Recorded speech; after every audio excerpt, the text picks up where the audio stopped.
All right, guys, welcome back into another episode of the Show Baseball Podcast presented by Beyond the Monster. I am your host, Andrew Parker. Today's episode, I had Alex Makarewich from the Dodgers on, who's in the middle of an AFL season where he was named a Fall Star for his performance this year. So we do talk about that for a little bit, and we also dive into his 2025 season where he moved into the bullpen full-time and has started that journey out pretty well this year. And it obviously led him to a second stint in the AFL. And we talk about all that and more. But before I do shoot to the interview, whether you're watching me on YouTube right now with this longer beard because it's wintertime, or listening to me on Spotify or Apple Podcasts, please like and subscribe. I'm making a big push right now on the YouTube. I've been saying that for a while now, but I mean it. The YouTube channel is a little newer. I'm trying to get a little more subscribers there. It helps me out a ton on getting this to more ears. So if you could, it's free to do so. Just like, subscribe, give me a comment, whatever. Anything helps. But without further ado, let me shoot you on to the interview with Alex Makarewich.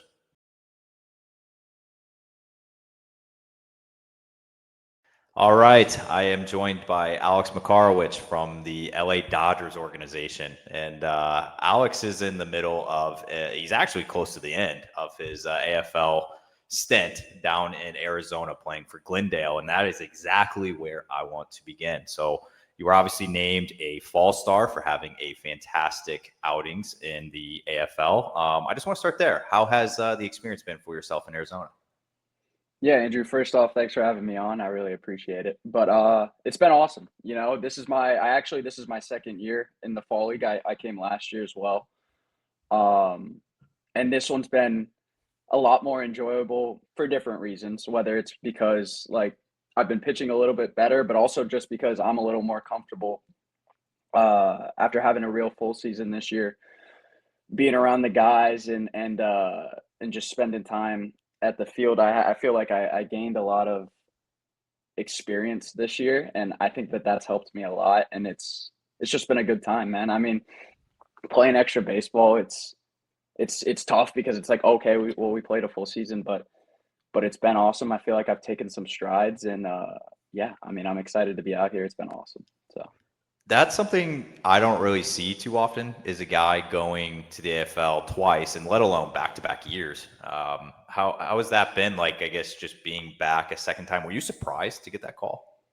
Yeah. I mean, I was a little surprised when our guy McGrath came up to me and was like, like, we think you should go back again this year. We think that there's some things that you can really get better at when you go out there. And at first, to be honest, I was a little caught off guard. I was like, whoa, I've already done that. But no, I'm glad. I'm extremely glad I came. It's offered me another opportunity to come back out here, and it's funny because I'm kind of like the veteran of the team just because I've come here twice. So yeah, it's been cool.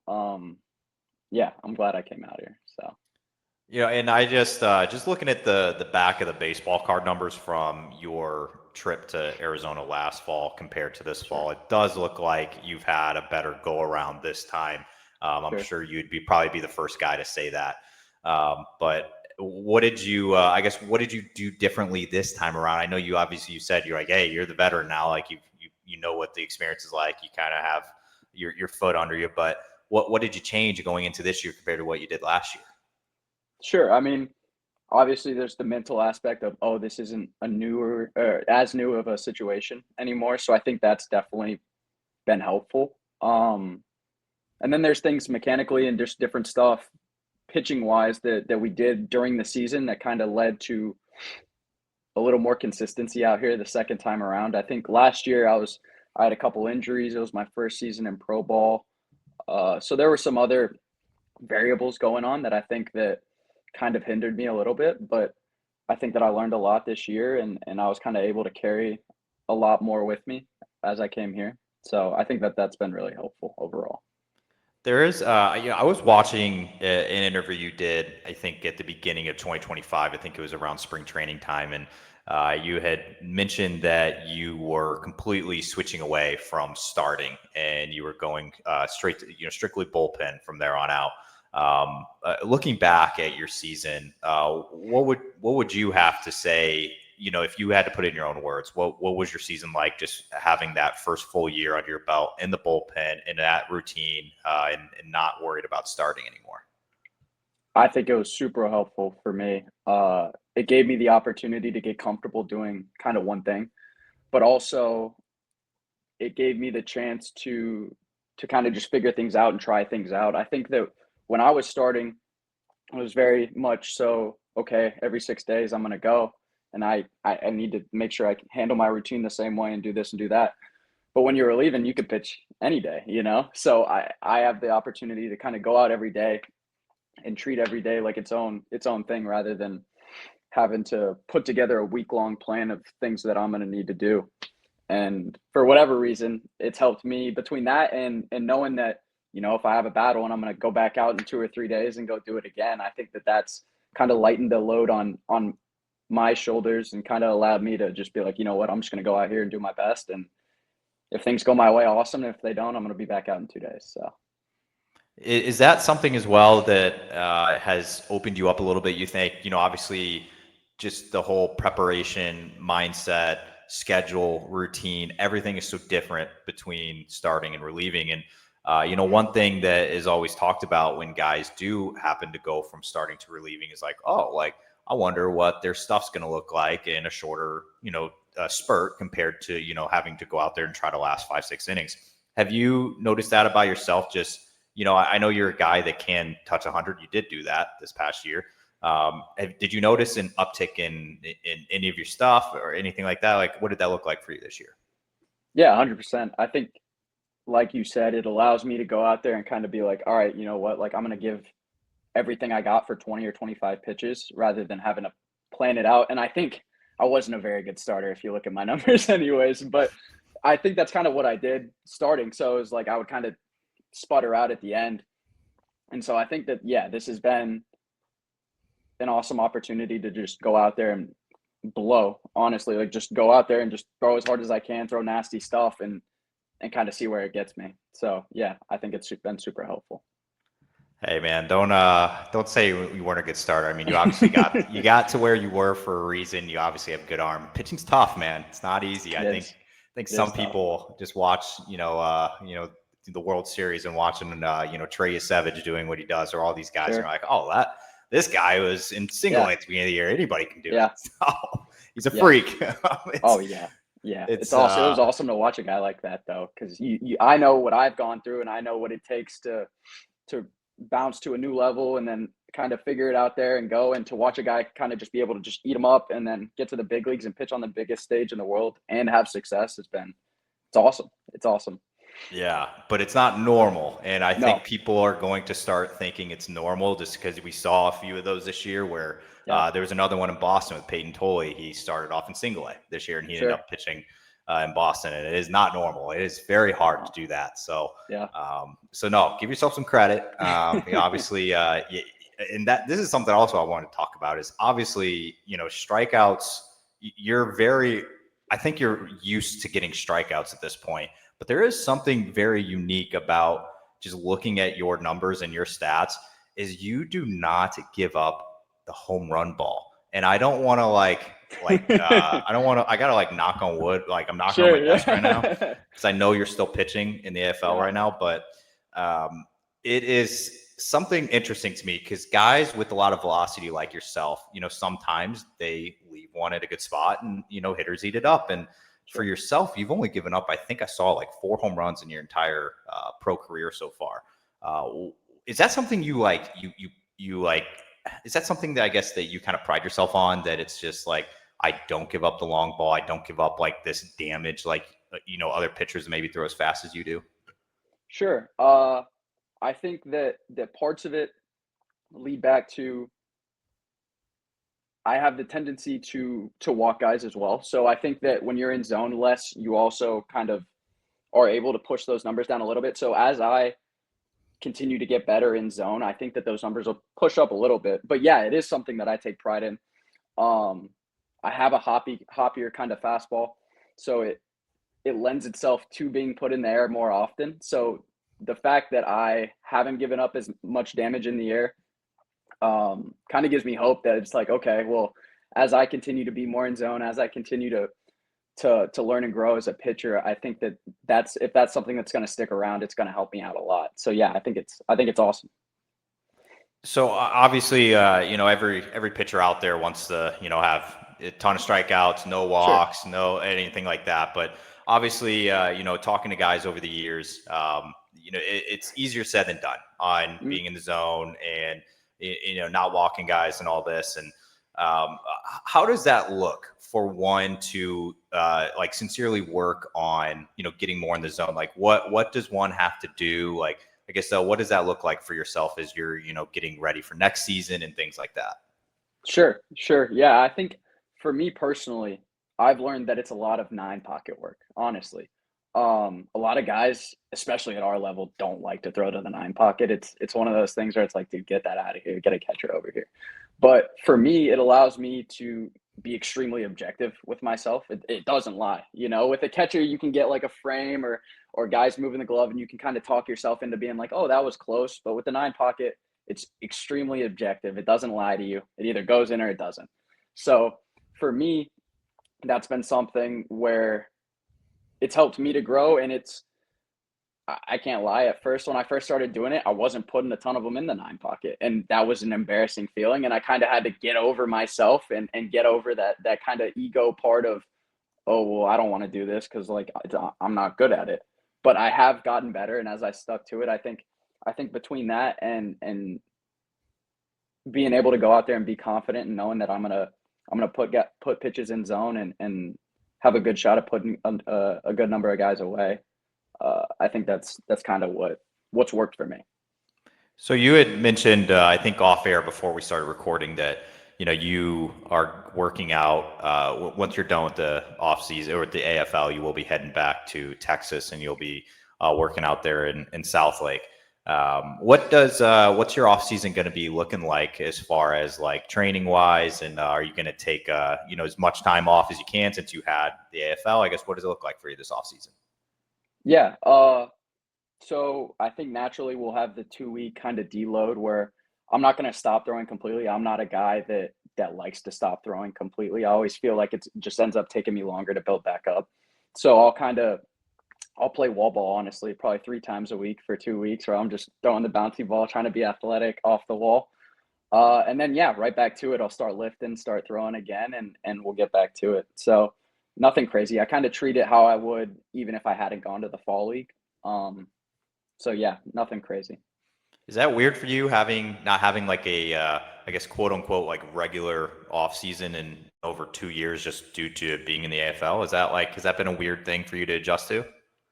Um, I think that so my first off season right after I got drafted, I dealt with a little injury where I didn't have like the full off season then either. So I really haven't experienced a full off season yet. And so I think Wow. that's it's kind of helped me out where it's like, oh, okay, well, like this is more of what I'm used to anyways. So yeah, I mean, I haven't fully experienced the full off season yet, but yeah, I'm good with this. I think that I'll feel good and I'll be ready to go once spring training rolls around again next year. So I'm excited. I feel like you're not going to know what to do with yourself next year. You're going to Oh probably no. be asking the Dodgers, send me back to the AFL. Like, what are we doing? Go see if I can play winter ball somewhere or something. Yeah. I feel like you're not going to know what to do with the off time. Like, because I know a lot of guys, in the month, later October, early Yeah, November, it's kind of a little quieter time for them, and it's yeah, they're shut down. But yeah. no, kudos to you. Always humming. I love it. So going into the spring training, I saw this on Twitter the other day. The spring training countdown was like less than you think it is. Yeah, It's creeping up very quickly. yeah. It's already mid-November. So for yourself and just getting ready for another spring training, do you have any like I don't know if you're a goals guy or not, but like, do you like want to accomplish anything this next spring training? Like, what do you have on your radar? Um, I think that this upcoming spring training, it'll be a lot of the same things, a lot of the same goals that I had in season this past year when it comes to especially like just controlling the controllables, going out there and being able to control OOs and 1-1s and do what I need to do to put myself in position to succeed. Um, Other than that, I don't think that there's a crazy, crazy thing that I'm trying to do. It's just going out there and pitching and trying to do your best and seeing where the chips fall. So And I have to ask, obviously, just due to you being in one of the best organizations in all of baseball, is it kind of cool for yourself, obviously being a part of the organization and watching them go on and, win back-to-back World Series and just having all the, they have incredible amount of stars. I probably can't even name all the guys because their yeah, teams are absolutely loaded. But for yourself and obviously being around some of it, and I know you're not around like a lot of the, most of the big leaguers in spring training yet, but is that kind of cool to just be like, I'm a small part in their organization right now and watching them do what they do? yeah. I mean, it's awesome. It's awesome to watch the organization, the team that you play for, and hope to one day be a part of, reach the pinnacle of the sport. It's cool it pushes you to really push yourself for the best because you know that they are, and it's one of those things where it's like a pride thing. I'm proud to wear Dodger blue every single day that I get to. It's a blessing, and yeah, I hope to be up there with them one day. But yeah, it definitely is a big motivator. Yeah, it's just seeing some of those guys too, and even for Toronto, some of those guys that would come up and you would see these, these bullpen arms, and you'd be like, I've never heard of Louis Varland before, or I've never heard of, any of these guys before, and they go Yeah, out and they're big, like Will Klein for the Dodgers yeah, this year, like comes out and is a huge factor in the World right, Series, and it's just like nobody probably had really talked about him or heard about him before, and it's like it's to me like you're in the best position possible because it's like those bullpen guys, man, they somehow just come out, make a name for themselves, and they're right. electric doing it. Yeah. So I don't know. I hope that's in the future and in the cards. But I got a couple questions left here, and I will let you Okay. slide. So you are my very first guy that I've ever had on this. I've had over 200 players on this show before, and you are the very first one from your college, and that is Oh Northwestern yeah. State. So I got to know. You got to shout them out. You got to talk about it. What was it like playing there? And I guess getting drafted from there, like, is that a sense of pride just knowing that like you're playing for representation of them as well? Sure. Yeah. Shout out to Natchitoches, Louisiana, Demons. Yeah. I mean, so I actually ended up going there because of one of my summer ball coaches who was a volunteer assistant there. He got me to come out and take a visit, and I loved it. My family loved it, and it worked out. So, yeah, I ended up going out there. It's funny. I think when I got drafted, I was maybe the fifth or sixth year in a row that a Demon had been drafted, and there's a couple still playing. One of them's out here in the fall league with me, Jonathan Harmon with the Reds. And then David Fry with the Guardians, the guy who got hit in the Yeah, face by a school. Yeah, there it is. he's a demon too, and he's a great guy, and he's always been a little bit of a mentor for me. He allows me to kind of reach out to him when I'm going through things and be like, "Yo, like, what did you do when you were facing issues like this?" So that's been cool. But yeah, man, it's awesome to represent a great community like Natchitoches. Coach Bertrand, he's always reaching out to me anytime I need to face batters or come down and get some work in. He's more than happy to have me down there. So it's awesome. It's a blessing to have people like that in your corner. Yeah, I always like the guys a little more. I mean, I'm a Mizzou guy. I mean, I'm a SEC guy, but I always do like the stories a little better when it's like you weren't like a first or second or Yeah, third round pick from an SEC, like a Vanderbilt or LSU or something. And I sure. like those guys that are just from those like smaller schools. It's like they maybe got a few guys in the pros, but it's like Yeah, they're not really known. And it's like you're in the same exact locker room as the guy from Vanderbilt or the guy from LSU or wherever it is. And yeah, you're doing the exact same thing. So I love that. yeah. I just feel like you guys kind of like, it's like, I always talk to like, some of the D2 guys and D3, and it's like, you guys fought a lot harder than that guy that's sitting right next to you. You guys are in the same spot. So Yeah. I respect it. Yeah. Um, Everybody's got their path. Everybody's got their journey. But yeah, it's awesome. It's absolutely. awesome to be able to mix everybody up in the clubhouse and see what different guys went through and hear different stories and perspectives. So yeah, it's cool. And that's no shade either on the No, SEC yeah, guys and all that, because they are incredible and they got there obviously 100%. for a reason. But Yeah. I don't know. I just like it. It's like a little better. Yeah, a little Um, gritty. Yeah, absolutely. We Yeah, love the grit. yeah, All right, so I saw something. I got to get like some clarity on this. Were you born in California? yeah, yeah. So I was born in Santa Monica. My brother was born in Pasadena, and then we moved to Keller, Texas, when I was 4. So Okay, so so grew up so in Texas. okay, so you call would you call yourself a Texan? Yeah, yeah. I'd call Okay. myself a Texan, I think. Yeah. Okay, so like when you were growing up, like you were maybe like a Cowboys fan and like rooting for No, some of the. no, no, no, no. The Oh, Cowboys are off limits. I've never been a Cowboys guy. okay. Growing up, I always hated listening to people talk about the Cowboys because it was always their year, their year, their year. And I kind of developed this almost like hatred for the Cowboys. So no, I'm not a Cowboys fan, but growing up, I was a Rangers fan. Okay. My dad actually was a Dodgers fan. So like I kinda Wow. grew up liking both. So it was like I grew up watching Matt Kemp and Andre Ethier and Hanley and all the Adrian Gonzalez, all those guys. Uh so yeah, I had a little bit of that California and then a little bit of the Texas as well. Okay. Well, Yeah. I'm gonna go. I'm proud of you, by the way, for not being a Cowboys fan. That's you probably Thank you. saved yourself a lot of Right. hurt over the years. Right. I don't know who you are a fan of football wise, but I've adopted the Chargers as my NFL oh team. I yeah, did that last year. I figured it'd be easy. So yeah. yeah. I mean, everybody loves Herbert. I mean, Yeah, dude. that's a Herbert's a good man. squad. Okay. All right. Well, this is going non-sports related here, but obviously you have Okay. some ties to California and you have some ties to Texas. So you might be the best source that I have in regards to not being as biased between the two. Which one's better, In and Out or Whataburger? I knew that was coming. I mean, it had to come. Yeah, I personally am a Whataburger guy over In and Out. Same. I don't hate In and Out. I don't try to be like, "Yo, you like In and Out?" Like that's wrong. I'll eat it. I like it, but if I've got the choice, I'm probably going to Whataburger. Yeah.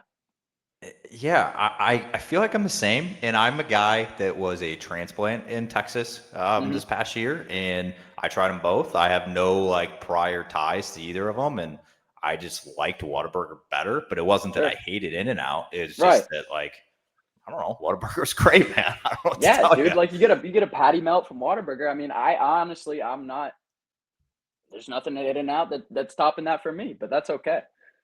I agree. Couldn't agree more. I used to frequent the Whataburger in Grapevine, Texas. Shout out to them. They were incredible. But Yep. I don't know, man. It did something different for me, and I don't know what it is. And I have a lot of Texas guys on here that kind of talk about it. I got like some California guys that are just like, no, Sure. no, no, that's not it. But Yeah. in Dallas, there's both. So it's like, what are Yeah. you gonna do? Yeah, you get the best of both worlds there. Yeah. Yeah, I don't know. I had to ask. I had to end it on that just because you are. I saw that and I'm like, okay, wait. You said you were in Keller, but then it's like you're a California guy. So, all right. Well, Alex, I appreciate all the time. Obviously, wishing you the best of luck. As I mean, you only got a couple of games left down in the AFL, but wishing you the best of luck in your off season heading into spring training next year. But thank you for doing this. Yeah, thank you, Andrew, for having me on. I really appreciate it. Enjoyed it. Thank you.